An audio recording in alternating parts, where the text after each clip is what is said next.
자, 여러분 안녕하세요. 오늘은 심전도를 보고 심장 초음파를 하자고 했다면 큰 병일까 하는 주제로 말씀드리도록 하겠습니다.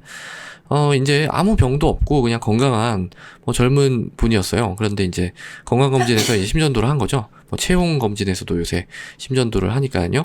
그래서 이렇게 심전도를 했는데 뭔가 이상이 있었던 거예요. 그러면은 이제 의사 입장에서는 심장 초음파를 하자 이렇게 얘기를 할 수도 있습니다.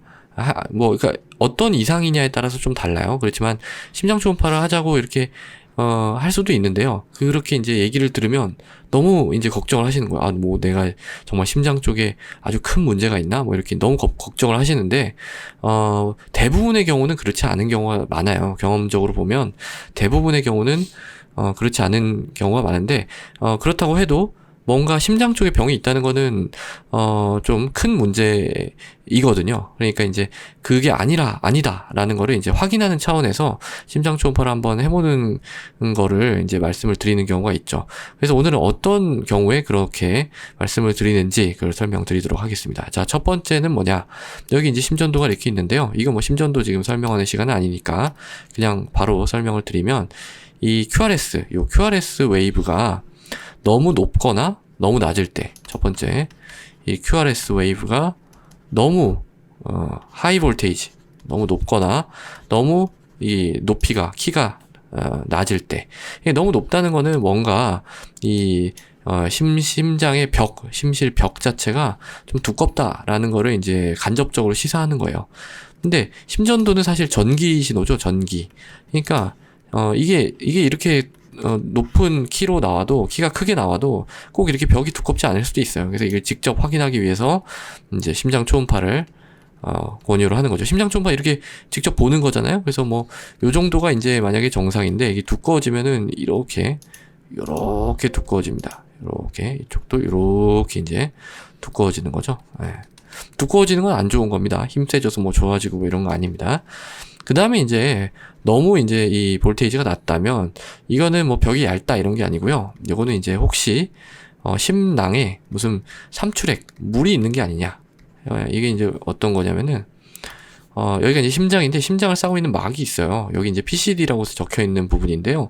여기 이제 사이에 물이 있으면은 이 물 때문에 이 전기 신호가 잘 안 보이거든요. 그래서 이 높이가 이렇게 좀 낮아질 수가 있는 거죠. 예. 근데 이게 낮다고 해서 다 이런 게 있는 건 아닙니다.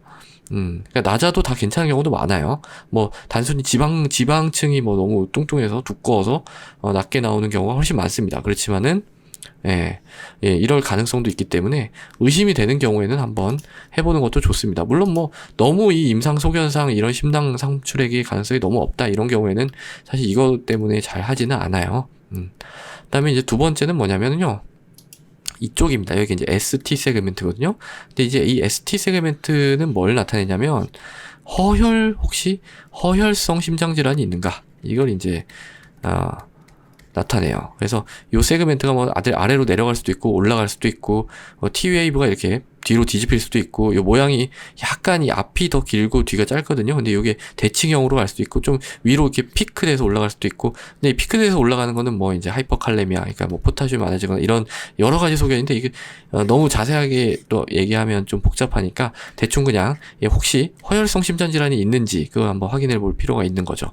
허혈성 심장 질환이라는 건 이 심장 근육이 이 피를 제대로 공급받지 못해 가지고 피가 부족한 상태를 뜻합니다. 결국은 관상동맥 질환이 있는가 하는 뜻이에요. 관상동맥 질환. 그래서 만약에 이게 있으면은 이 심장 초음파에서 어떻게 보이냐면 벽의 움직임 자체가 조금 다른 괜찮은 쪽이랑 다르게 나타납니다. 그래서 그런 심장 벽의 움직임을 보고 우리가 간접적으로 허혈성 심장 질환이 있는지 없는지를 유추해 볼 수 있다라는 거죠. 그 다음에 이제 세 번째, 그러니까 두 번째는 이제 ST 세그멘트 혹은 T 웨이브라고 했어요. 요게 너무 제가 난잡하게 그려서 요거 좀 지우고 할게요. 요거 좀 지우고 다시 이제 할게요. 자, 세 번째는 뭐냐면은요. 이제 번들 브랜치 블록입니다. 그러니까 이거는 여기에서 간단하게 설명드릴 수는 없고, 그러니까 P웨이브가 있고 QRS가 이렇게 얍직하게 이렇게 가줘야 되잖아요. 근데 그게 아니고 여기에서 이제 가다가 이제 V1 같은 경우에는 요렇게 요렇게 요런 식으로 이제 패턴이 간다든지, 이게 이제 심장에서 전기 흐름이 이렇게 동반결절에서 방실결절로 갔다가 동시에 밑으로 두 가닥이 동시에 이렇게 쭉쭉 내려가야 되거든요. 근데 한쪽이 막히면은 이게 이제 왼쪽으로 먼저 갔다가 오른쪽으로 간달지, 또는 이쪽이 막히면 뭐 오른쪽으로 먼저 갔다가 왼쪽으로 간달지, 뭐 이런 일이 생길 수가 있거든요. 그래서 그런 걸 이제 번들 브랜치 블록이라고 하는데, 자, 이것도 이게 모두 있다고 해서 무조건 심장 초음파를 하라고 권유하지는 않습니다. 그렇지만은 갑자기 새로 생긴 이 왼쪽 번들 브랜치 블록이 있으면서 뭔가 평소에 흉통도 있었고 걸어 다닐 때 좀 약간 숨찬 증상도 있었는데 뭐 폐질환은 없고, 뭐 이런 경우에는 사실 한번 심장 초음파를 저는 하자고 말씀을 드립니다. 자, 그 다음에 이제 마지막 네 번째는요, 부정맥입니다. 부정맥은 되게 여러 가지 종류가 있어요. 이 맥이 이제 고르지 않다라는 뜻인데요. 그 부정맥 중에서 가장 많은 이제 퍼센티지를 차지하는 게 사실 VPC입니다. VPC. 그러니까 VPC라는 거는 원래 이제 신호가 이렇게 위에서 아래로 쭉쭉 잘 내려가야 되는데, 뜬금포로 이 아래쪽에 있는 심실에서 이렇게 맥이 갑자기 형성이 되는 거예요. 얘는 별로 효과도 없습니다. 그렇게 되면은 이런 게 다 무너지는 거죠. 그냥 뭐 이런 식으로 신호가 나타나면 끝, 뭐 이런 식으로 됩니다. 이런 정상적인 파형이 전혀 나오지 않아요. 그러면 이러한 뜬금포가 왜 나오느냐?